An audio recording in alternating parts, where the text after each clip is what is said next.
பழனி அருள்மிகு ஸ்ரீ லட்சுமி நாராயண பெருமாள் கோயிலில் வைகுண்ட ஏகாதசியையொட்டி சொர்க்கவாசல் திறப்பு நிகழ்ச்சி கோலாகலமாக நடைபெற்றது.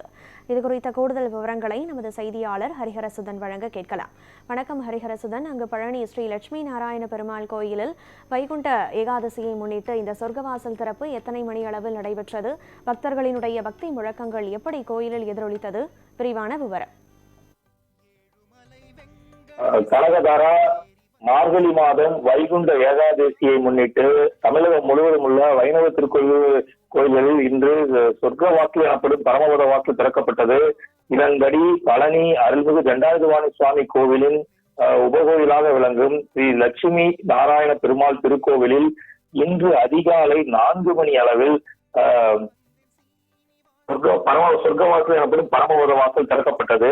அதிகாலை லட்சுமி சமேத நாராயணருக்கு சிறப்பு அலங்காரம் மற்றும் சிறப்பு பூஜைகள் நடைபெற்றது. தொடர்ந்து திறக்கப்பட்ட சொர்க்க வாசல் வழியாக லட்சுமி நாராயண பெருமாள் எழுந்தருளி பக்தர்களுக்கு அருள் பாதித்தார். சொர்க்கவாசல் வழியாக நுழைந்த நாராயண பெருமாளை கருடாழ்வார் எதிர்த்தேவை கொண்டு புரிந்தார். சொர்க்கவாசல் திறக்கப்பட்டதை அடுத்து எழுந்தருளிய கருடாழ்வார் வாகனத்தில் 4 ரத வீதிகளிலும் லட்சுமி நாராயண பெருமாள் எழுந்தருளி பக்தர்களுக்கு அருள்பாலித்தார். பெருமாளை தொடர்ந்து பக்தர்கள் அனைவரும் சொர்க்கவாசல் வழியாக சென்று அருள் பெற்றனர். தொடர்ந்து அருகிலுள்ள பாலபத்திரம் பெருமாள் கோவிலிலும் பரமபத வாசல் திறக்கப்பட்டது.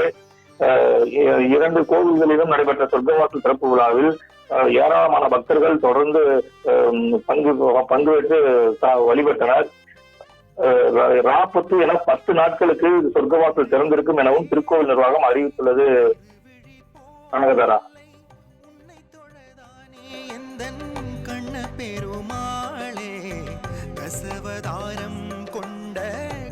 விவரங்களை வழங்கியமைக்கு நன்றி ஹரிஹரசுதன்.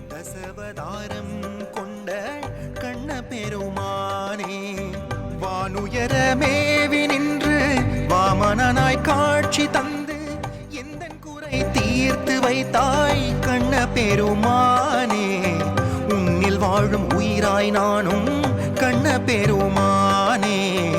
உன்னில் வாழும் உயிராய் நானும் கண்ண பெருமானே. ஸ்ரீ கிருஷ்ணவாசா கோகுலநாதா கார்குழல் வேந்தா ராமவதாரா. உன்வரம் வேண்டி உன்மதம் கொண்டே என் வினை அருள்வாய் துவாரக்க வேந்தா. உன்னடி தொழவும் என் நிலை மறந்தேன். தீயினை நீ என்னை தீண்டிட நினைத்தேன். உன் குழல் வாழும் ஓர் துளை வளைவாய் வாழ்ந்திடவே நான் உன் வரம் கேட்டேன்.